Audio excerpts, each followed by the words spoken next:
Hello everybody, it's Mike Levin on Friday, August 28th. And Addie, and we're not going to be around today because we're going upstate. We are going upstate. We're in the car and I'm swapping Friday with Sunday for a work day. I let my co-workers and boss know, and that is going to be part of my birthday present to myself, because yesterday was my 45th birthday. Now are you 45? I am now 45 years old. I am halfway to a ripe old age of 90. If I end up living till I'm 90 years old, then the age I am now is my halfway point. That's pretty cool, huh? Yeah. I think so too. Funny thing about getting halfway is that you're starting to piece everything together you've ever learned. It's all sort of floating around there in your head, and you know you're halfway there. It's like climbing a mountain up one side and then down the other. I've reached the apex. I've reached the summit, such as it were, and it's all downhill from here. But that's only one way of looking at it. Another way of looking at it is, what am I going to do with this apex of knowledge and capabilities and know-how that I now happen to have? I have an answer, and that answer is really two-part. One, raise you. One, raise a child. Raise child. Teach you everything I know. And then set you loose on the world and see what you can do. Then it'll be your turn. To teach you. Well, no, you'll probably be teaching either your kids or future people. Maybe I'm... If I'm still around. Oh, you'll still be around. To teach Yeah, future children. But if I only get...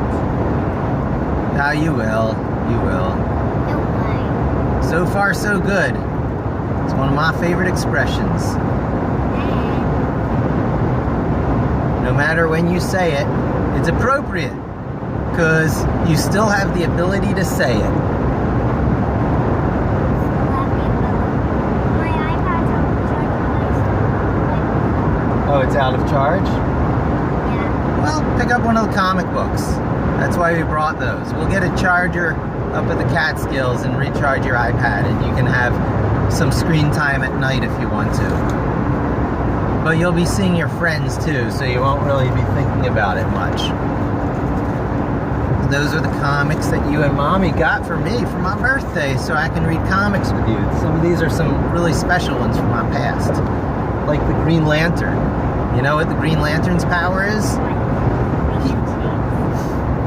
He creates things in the air out of his sheer force of will and imagination. His power is the power to create from almost nothingness. And it takes real form. Huh? Just as what? Oh, his ring. Yeah, his ring is the source of his power. But his ring only gives him the ability to imagine things. The ring can't imagine things on its own. It has to be on someone. Yeah. And it has to be on the right someone. The ring chooses the person, because not anyone can make things take shape in the air. What's that? Yeah, the ring chooses the person, and then that person turns into a Green Lantern. Usually one per galaxy segment or quadrant, something like that. So each area of the galaxy has its own Green Lantern. And the Green Lantern Corps is like the police for the galaxy, the self-appointed holier-than-thou police. But anyway, they're still pretty cool. And you know what my favorite color is, Addie? That's right, green.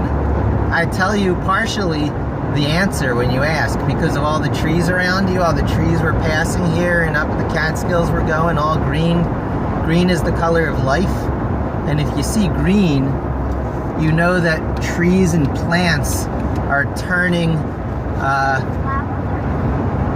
that they're turning carbon dioxide into oxygen. You like purple and pink, huh? But I'm telling you why I like green. So if you see green, you know you can probably breathe. Green means breathing. Green also means Green Lantern to me, and the power to imagine things and bring it into being. And you know what? I think I chose a comic book where Oh, Captain Marvel, that's a good one. It's not Supergirl, it's Captain Marvel. I'll tell you all about her. But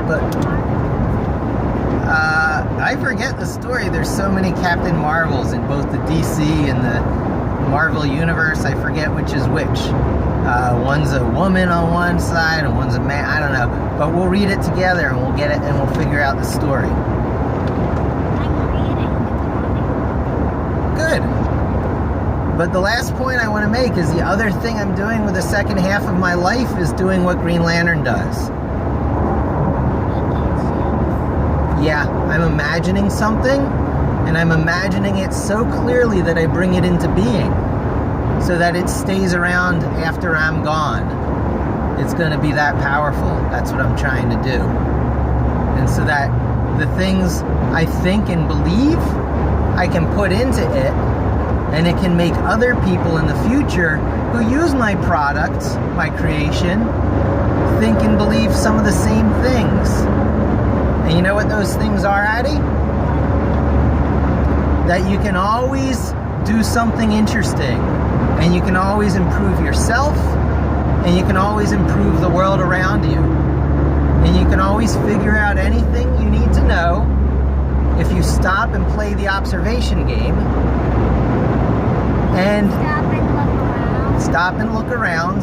And when you stop and look around enough and you describe things to yourself and you write things down and you take notes of them and you take pictures and maybe shoot some video, after a while, you're going to know what you want to do. You're going to have images in your head that you're going to want to create.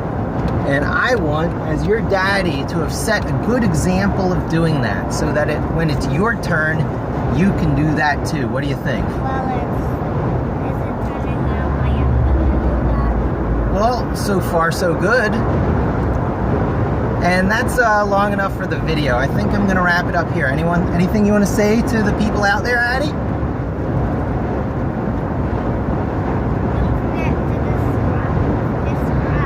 Don't forget to subscribe. Thanks. This is Mike Levin, August 28th, 2015, with Addie Levin, driving to the Catskills, and signing off.